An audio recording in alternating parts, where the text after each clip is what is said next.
నేను అరుణానందగిరి పక్షులు చూడండి. నేను అరుణానందగిరి. ఇక ఇప్పుడే మన పూజ సంపూర్ణమైంది. అయితే ఈ రోజుతోటి రాజశ్యామలాదేవి నవరాత్రులు సంపూర్ణమైనవి. అయితే మనమేం నవరాత్రుల పూజలు అన్నీ ఏం చేయలే, కానీ లలితాదేవి ఫోటో మనకు రేపనంగా వచ్చింది. వస్తే ఇంకా ఏ అమ్మవారైనా ఒకటే అని ఆ ఫోటో పెట్టుకొని రోజు పుష్పాలు మనం నిత్యవారి పూజలాగానే నైవేద్యం కూడా సమర్పించి ఇక కాకపోతే శ్యామలాదేవి దండకం చదువుకున్నాం.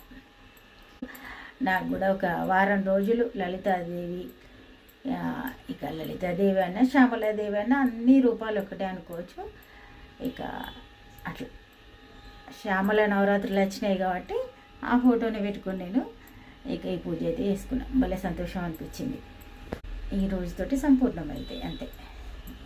ఇక మామూలుగా దీపం ధూపం నైవేద్యం తాంబూలం ఇంతే మన పూజా విధానం.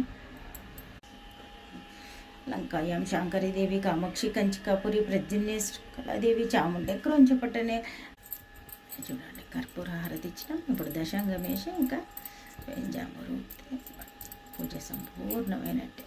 అయితే షోడశ ఉపచారాలు అంటే 16 ఉపచారాలు అంటే సేవలు.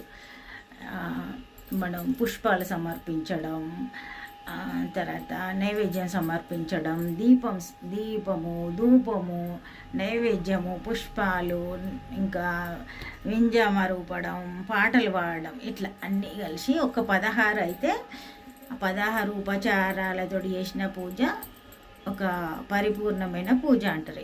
మన చట్నీ అయింది కానీ షూట్ చేయడానికి టైం లేదు, ఎందుకంటే ఇక మొబైల్లో ఒకటి స్తోత్రం పెట్టి అక్కడ వింటున్నా, ఇక మధ్యలో ఆపద్దని చూపించలే.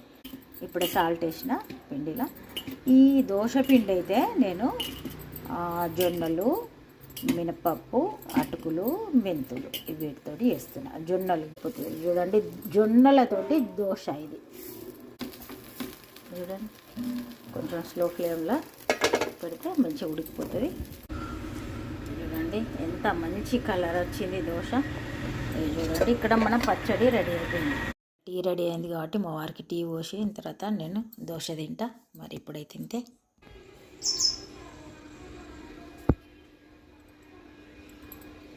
చిట్టి పిట్టలు ఉన్నాయి చూడండి 2. పొద్దుటి నుండి ఒక్క పిట్టను కూడా క్యాచ్ చేయలేకపోయినా. నేను ఇటచ్చుడా ఉరుకుడు. ఇక ఇప్పుడైతే ఇవి ఆడుకుంటున్నాయి ఇక్కడ.